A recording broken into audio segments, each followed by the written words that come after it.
Hello विद्यार्थी मित्र, तर पहा पाठीमागच्या प्रकरणामध्ये म्हणजे प्रकरण नंबर 6 आपण पहिल्या व्हिडिओला सुरुवात केली आहे. Chapter number 6 classification of plants part second आपलं त्याला पण सुरुवात केली आहे. आणि त्याच्यामध्ये आपण पहिला पॉईंट घेतला.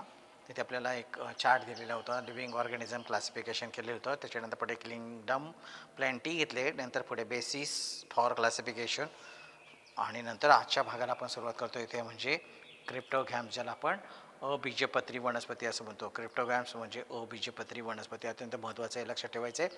त्याच्यामध्ये पहिल्यांदा पॉईंट दिला आपल्याला ऑब्झर्व. त्याच्या ऑब्झर्वमध्ये काय करायचं आपल्याला पहा. त्या ऑब्झर्वमध्ये search for a plant with a greenish water, collect some of the green fibres from the water, put it the fibers in a petri dish and wash them clean with water. Put one of the fibers on a drop of water on a glass slide and spread it out straight करायचं. तर आपल्याला काय करायचं म्हणजे काचपट्टी तयार करायला सांगितले.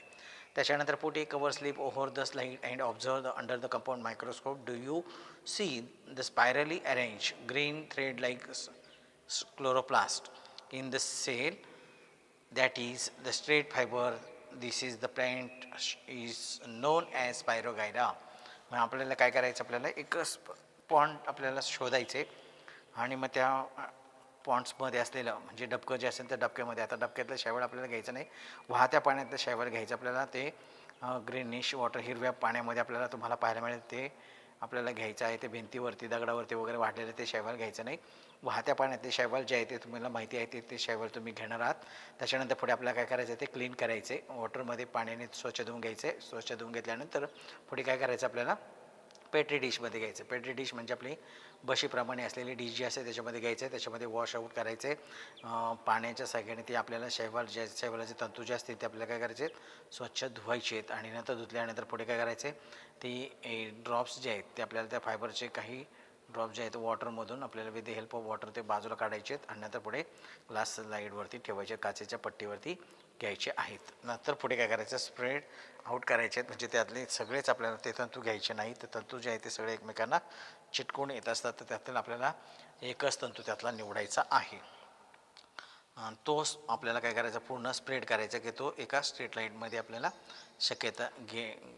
शक्यतो घेण्याचा प्रयत्न करायचा आहे. त्याच्यानंतर पुढे कवर स्लिप. त्याच्यानंतर काय करायचं, आपल्याला एक कवर स्लिप टाकायची, ज्याला आपण मराठीमध्ये आच्छादन काच असे म्हणतो. ती कवर स्लिप त्याच्यावरती टाकायची आहे. नंतर पुढे observe the slide under compound microscope. सूक्ष्मदर्शकाखाली आपल्याला ती काचपट्टी काय करायची आहे, ऑब्झर्व करायची आहे. त्याच्यानंतर तुम्हाला त्याच्यामध्ये स्पायरली अरेंज असलेले काहीतरी तंतू पाहायला मिळणार, म्हणजे सर्पेलाकार असे काही थ्रेड लाईक स्ट्रक्चर तुम्हाला पाहायला मिळणार आहे. ते त्याच्यामध्ये असलेलं क्लोरोप्लास्ट असतो, म्हणजे हिरव्या रंगाचे क्लोरोप्लास्ट तुम्हाला पाहायला मिळणार आहे. आणि मग ती जी काही वनस्पती जी आहे ती nothing but it is a spirogyra. ती जी काही दुसऱ्या तिसऱ्या नसून त्याच्यामध्ये ती काय आहे, ती स्पायरोगायराची काचपट्टी आहे. मग स्पायरोगायराची काचपट्टी जी आहे ती आपण तयार केली.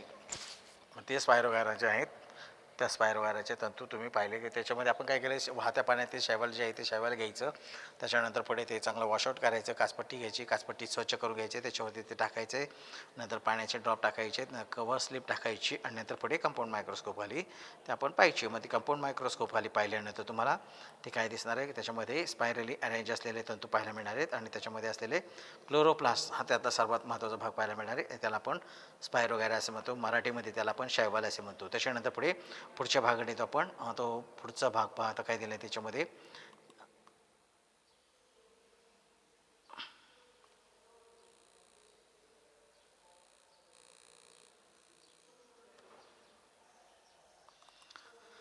पुढचा डिव्हिजन एक घेतो आपण. डिव्हिजन विभाग पहिला घेतो आपण, त्याला थॅलोफायटा असे म्हणतो. थॅलोफायटा म्हणजे ज्याला आपण थॅलस म्हणजे निरअवयवी आणि थॅलोफायटा म्हणजे निरअवयवी शरीर असलेल्या वनस्पतींचा group. These plants grow mainly in water. हे थॅलोफायटा. त्याचे structure, write the characteristics of Thallophyta असा प्रश्न विचारला जाऊ शकतो, अत्यंत महत्त्वपूर्ण. Write the characteristics, any 2 or 4 characteristics of Thallophyta with their example, असा प्रश्न अत्यंत महत्त्वाचा आहे. इथे आपल्याला ते लक्षात ठेवायचं म्हणजे कॅरेक्टरिस्टिक्स याचे थॅलोफायटाचे आपल्याला पाठच करून ठेवायचे. These plants grow mainly in water. मग थॅलोफायटा गटातील वनस्पती जे आहेत त्या कशामध्ये वाढतात? बहुतांशी पाण्यात वाढणाऱ्या वनस्पती आहेत. This group of plants which do not have a specific parts. त्या वनस्पतींमध्ये म्हणजे थॅलोफायटा गटातील वनस्पतींमध्ये तुम्हाला असे स्पेसिफिक पार्ट्स कोणते? तर त्याच्यामध्ये root, stem, leaves and flower असे पार्ट्स तुम्हाला पाहायला मिळणार नाहीत. आपल्याला वनस्पती म्हटल्यानंतर आपल्याला त्या वनस्पतींचे बरोबर वनस्पती म्हटलं की आपल्या डोळ्यासमोर लगेच त्याच्या वनस्पतींची मुळं, खोडं, पानं, फुलं, फांद्या, फळे वगैरे हे पार्ट्स आपल्या डोळ्यासमोर येतात. तसे इथे तुम्हाला पार्ट्स पाहायला मिळणार नाहीत. But are autotrophic. परंतु ते असे जरी असले तर ते कसे आहेत? स्वयंपोषी आहेत. Because of chloroplast is present in their body. Due to the presence of chlorophyll. त्याच्यामध्ये काय असते? क्लोरोफिल असल्यामुळे ते काय असतात? स्वयंपोषी होतात. Is called as algae. त्याला आपण काय म्हणतो? शैवाल असे म्हणतो. अल्गी म्हणजे स्पायरोगॅरा. स्पायरोगॅरा त्याचं उदाहरण आहे. अल्गी म्हणजे शैवाल आणि अल्गीचं फॉर एक्झाम्पल दिलं आपण स्पायरोगॅरा.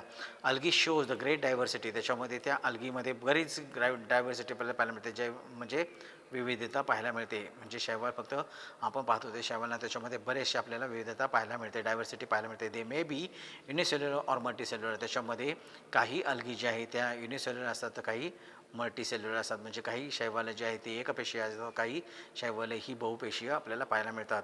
Microscopic or large. त्याच्यामध्ये काही सूक्ष्म असतात तर काही आकाराने मोठी असतात. म्हणजे सहजपणे आपल्याला पाहायला मिळू शकतात आणि काही जे आहे ते पाहण्यासाठी आपल्याला कंपाऊंड मायक्रोस्कोपचा वापर करावा लागतो. एक्झाम्पल्स दिले तर examples of algae are spirogyra. त्याचं पहिलं उदाहरण दिलं आपल्याला एक्झाम्पल्स अल्गीचं कोणतं? स्पायरोगायरा. नंतर पुढे युलोथ्रिक्स. नंतर पुढे उल्व्हा.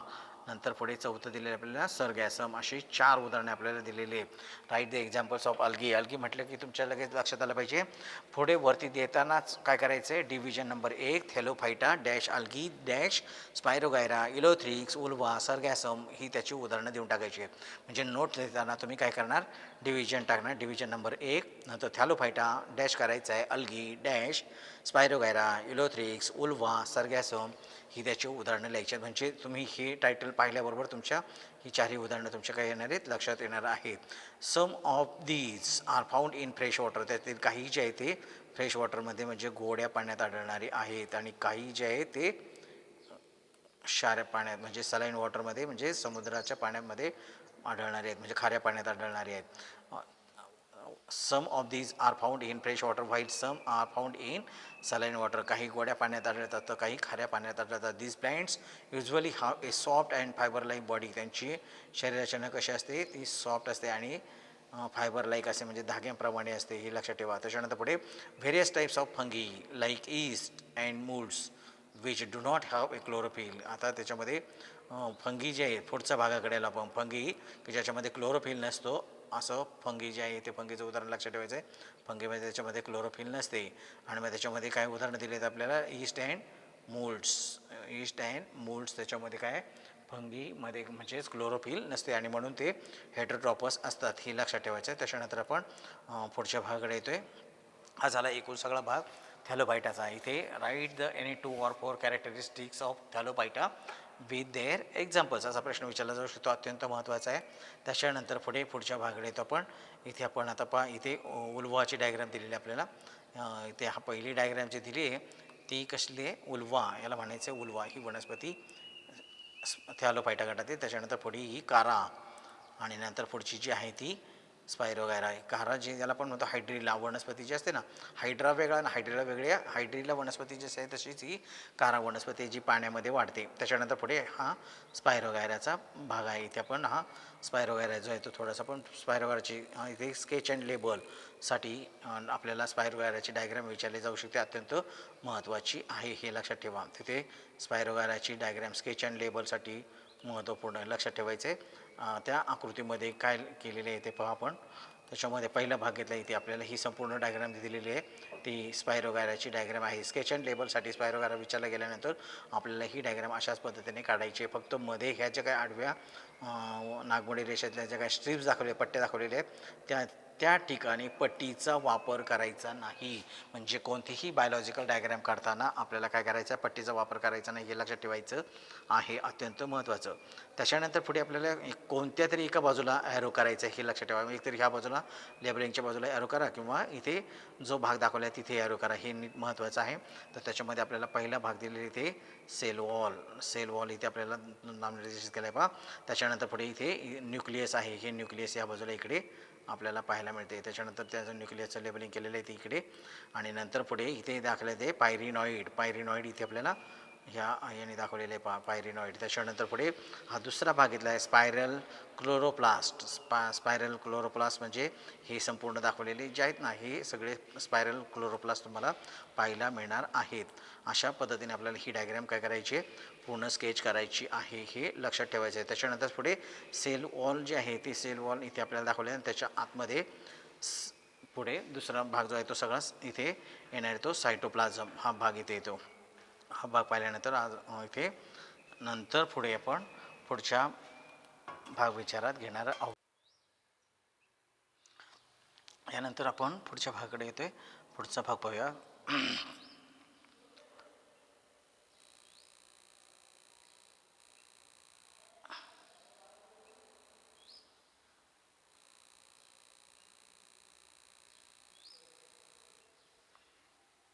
डिव्हिजन सेकंड पार्ट घेतो आपण त्यातला, डिव्हिजन थॅलोफायटामध्ये काय दिले थॅलोफायटा झाल्यानंतर डिव्हिजन नंबर 1 घेतला आपण थॅलोफायटा. आता डिव्हिजन नंबर सेकंडकडे जातो. त्यामध्ये आपण थॅलोफायटा झाल्यानंतर ब्रायोफायटा घेतो आपण. Bryophyta division number second Bryophyta.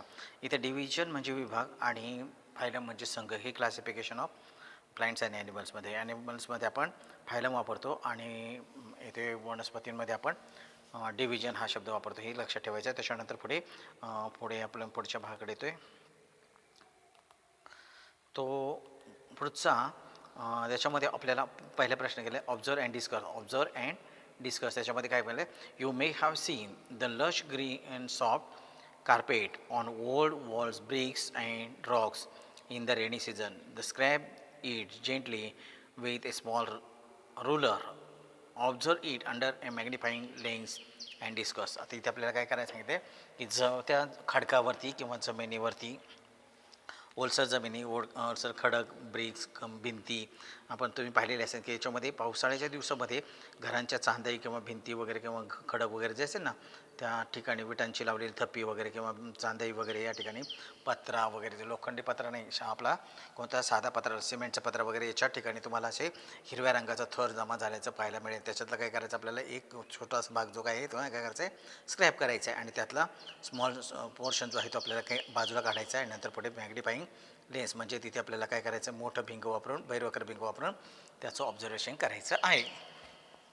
This group of the plants is called amphibians. आता त्याला आपण काय म्हणतो, ॲम्फिबियन्स असं म्हणतो. म्हणजे त्या याच्यामध्ये ह्या वनस्पती ज्या आहेत त्या पाण्यात आणि पाण्याच्या बाहेर वाढतात अशा वनस्पती, म्हणून त्यांना आपण काय म्हटले, ॲम्फिबियन्स असं म्हटले. The plants kingdom because of they grow moist soil but near the water.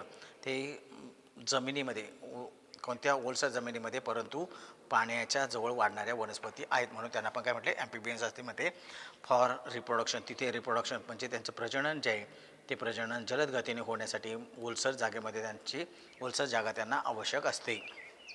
These plants are थॅलॉइड म्हणजे त्याला आपण निरअवयवी असे म्हणतो. These plants are thalloid multicellular and autotrophic. त्या कशा आहेत, थॅलॉइड आहे. म्हणजे तिथे आपल्याला पहिल्यांदा ब्रायोफायटाचा characteristics of bryophyta write any 2 or 4 characteristics of bryophyta. जसं आपण थॅलोफायटाप्रमाणे घेतलं तसंच अगदी आपल्याला त्या पद्धतीने घ्यायचं आहे. त्याच्यानंतर पुढे मल्टीसेल्युलर आहेत म्हणजे थॅलॉइड आहे निरअवयवी. थॅलॉइड म्हणजे काय, निरअवयवी, ज्याला पान फूल फळ वगैरे असे अवयव नसतात असे वनस्पती. त्याच्यानंतर पुढे मल्टीसेल्युलर आहेत. त्याच्यानंतर पुढे ॲटोटॉपिक आहे म्हणजे ते स्वयंपोषी आहे. त्याचा अर्थ काय, त्याच्यामध्ये क्लोरोप्लास्ट असलं पाहिजे. क्लोरोप्लास्ट म्हणजेच क्लोरोफिल असते. They reproduce by the spore formation. त्यांचं रिप्रोडक्शन कसं होतं, स्पोर फॉर्मेशन म्हणजे बीजाणूंच्या निर्मितीतून त्यांची निर्मिती होत असते. The structure of the plant body of bryophytes is flat. त्याच्यामध्ये त्याचे प्लॅन्ट बॉडी जी आहे ती कशी असते, फ्लॅट असते म्हणजे चपटी असते, हे लक्षात ठेवायचं. त्याच्यानंतर पुढे रिबन लाईक असते. Ribbon like long and without true root stem and leaves. तिथे, म्हणून तर त्याला आपण काय म्हटलं आहे, थॅलॉइड असं म्हटलं आहे, की त्याच्यामध्ये ह्या वनस्पतींमध्ये कोणत्याही प्रकारचे अवयव तुम्हाला पाहायला मिळणार नाही. ह्या वनस्पती कशा असतात, चपटे असतात. त्याच्यानंतर रिबन लाईक असं म्हणजे फितीप्रमाणे वाढणारे असतात. त्याच्यानंतर पुढे without true root stem and leaves, म्हणजे त्याच्यामध्ये हे तुम्हाला तशा प्रकारचे भाग दिसतील, म्हणजे तुम्हाला स्टेम पाहायला मिळेल, रूट्स पाहायला मिळतील, पण लीव्ज पाहायला मिळतील, परंतु ते पान असते परंतु पानाप्रमाणे दिसणारा भाग असतो पण ते पान नसते, खोडाप्रमाणे असणारा भाग असतो पण ते खोड नसते, ही लक्षात ठेवा. म्हणून तिथे आपण शब्द तसा वापरला आहे, true roots stem and leaves. Instead they have a stem like or leaf like plants, त्याच्याऐवजी काय असतो, त्यांना स्टेम लाईक किंवा लीप लाईक पोर्शन असतो. द रूट लाईक रायझॉइड्स, मुळांप्रमाणे त्याला मुलाब असतात.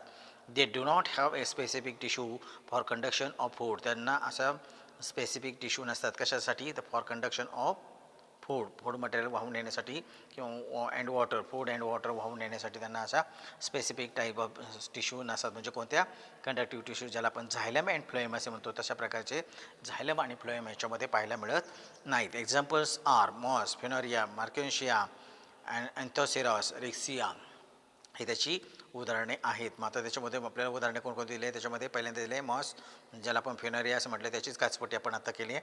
त्याच्यानंतर पुढे रिक्सिया, मॉस, फिनोरिया, अँथोसिरॉस आणि रिक्सिया ही त्याची उदाहरणे आहेत. म्हणजे आता काय करायचं आहे, नोट्स काढताना पुन्हा आपल्याला काय करायचं आहे, डिव्हिजन नंबर सेकंड, त्याच्या पुढे ब्रायोफायटा, नंतर पुढे काय करायचं आहे, मॉस इन ब्रॅकेट फिनोरिया, मॉर्केन्शिया, अँथोसेरॉस आणि रिक्सिया, ही त्याची उदाहरणं आपल्या त्याच्यासमोर द्यायची आहेत. इथे आपल्याला पुढे त्याच्या खाली त्याचे डायग्राम्स दिलेले आहेत, ते आपण पाहूया. ते मॉस म्हणजे फिनोरिया ज्याला आपण म्हटलं ना, त्या फिनोरिया किंवा मॉस याच्यामध्ये स्केच अँड टेबलसाठी अत्यंत महत्त्वाची डायग्राम आहे, ही लक्षात ठेवा. त्याच्यामध्ये आपण पाहूया पुढे काय म्हटले ते. पहिली डायग्राम घेतली आहे ती आपण याची फिनोरिया ज्याला आपण काय म्हणतो, मॉस असे म्हणतो, त्याची डायग्राम पहिली आपण इथे घेतलेली आहे. त्याच्यानंतर ही दुसऱ्या नंबरची डायग्राम जी आहे ती मार्केन्शियाची आहे आणि नंतर तिसऱ्या नंबरची डायग्राम जी आहे ती अँथोसेरॉसची आहे, हे लक्षात ठेवा. अशा 3 डायग्राम्स आपल्याला दिल्या आहेत. त्यापैकी पहिली डायग्राम जी आहे ती अत्यंत महत्त्वाची आहे, हे लक्षात ठेवायचं आहे. त्या पहिल्या डायग्राममध्ये इथे आपल्याला कॅप्सूल दाखवलेला आहे, त्याला आपण काय म्हणतो, बीजाणुधानी असं म्हणतो. बीजाणुधानी किंवा त्याला काय म्हणतात, स्पोरेंजियम असं म्हटलं तरी चालेल. कॅप्सूल इन ब्रॅकेट स्पोरेंजियम, ज्याच्यामध्ये बीजाणूंची निर्मिती होते, ते बीजाणू पडल्यानंतर खाली इथे रुजतात. त्याच्यानंतर हा स्टॉक दिलेला आहे, त्याला आपण मराठीमध्ये काय म्हणतो, वृंत असे म्हणतो. स्टॉक म्हणजे वृंत म्हणजे दांडा. त्याच्यानंतर पुढे लीप लाईक पार्ट्स, हे पानांप्रमाणे दिसणारे भाग आहेत, ते ॲक्च्युली लीप नाही आहे, त्याला पान म्हणता येणार नाही, लीप लाईक पार्ट्स. नंतर पुढे इथे रायझॉइड्स, रूट लाईक पार्ट्स, ज्याला आपण रायझॉइड्स म्हणजे मुलाभासी म्हणतो, ती मुळं नाहीत पण त्याला आपण काय म्हणतो, मुलाभासी म्हणतो. त्यासाठी ही जी डायग्राम आहे, ही डायग्राम अत्यंत महत्त्वाची आहे, हे लक्षात ठेवा. नंबर 1ची डायग्राम जी आहे ती अत्यंत महत्त्वपूर्ण आहे, स्केच अँड लेबलसाठी ती विचारली जाते, त्यासाठी ही डायग्राम अत्यंत महत्त्वपूर्ण आहेत, व्यवस्थित तयारी करायची आहे. आणि नंतर तशाच पद्धतीने आपल्याला ह्या दुसऱ्या डायग्राममध्ये सुद्धा पार्ट्स दिले आहे. त्याच्यामध्ये हा कॅप्सूल दाखवलेला आहे, त्याला आपण काय म्हटलं आहे, स्पोरेंजियम असं म्हटलं आहे. त्याच्यानंतर पुढे हा स्टॉक दाखवलेला आहे, त्याला आपण मराठीमध्ये वृंत असे म्हणतो. त्याच्यानंतर पुढे इकडे लिप लाईक पोर्शन दाखवलेला आहे आणि नंतर इथे रायझॉइड्स दाखवलेले आहेत. ही डायग्राम जी आहे ती मार्केन्शिया, ज्याला आपण रिक्सिया आपण म्हणतो. त्याच्यानंतर पुढे इकडे दिली आहे ती अँथोसेरॉसची डायग्राम दाखवलेली आहे. त्याच पद्धतीने असे एकूण भाग आपण आज पाहिला. आज आपण ह्या व्हिडिओमध्ये एवढा भाग पाहिल्यानंतर आपण 2 डिव्हिजन्स पाहिले. त्याच्यामध्ये पहिला घेतला आहे थॅलोफायटा आणि दुसरा घेतला आहे ब्रायोफायटा. त्यानंतरचा पुढचा फायटा जो आहे तो आपण नंतरच्या व्हिडिओमध्ये पाहणार आहोत. आपण इथे थांबूया. धन्यवाद.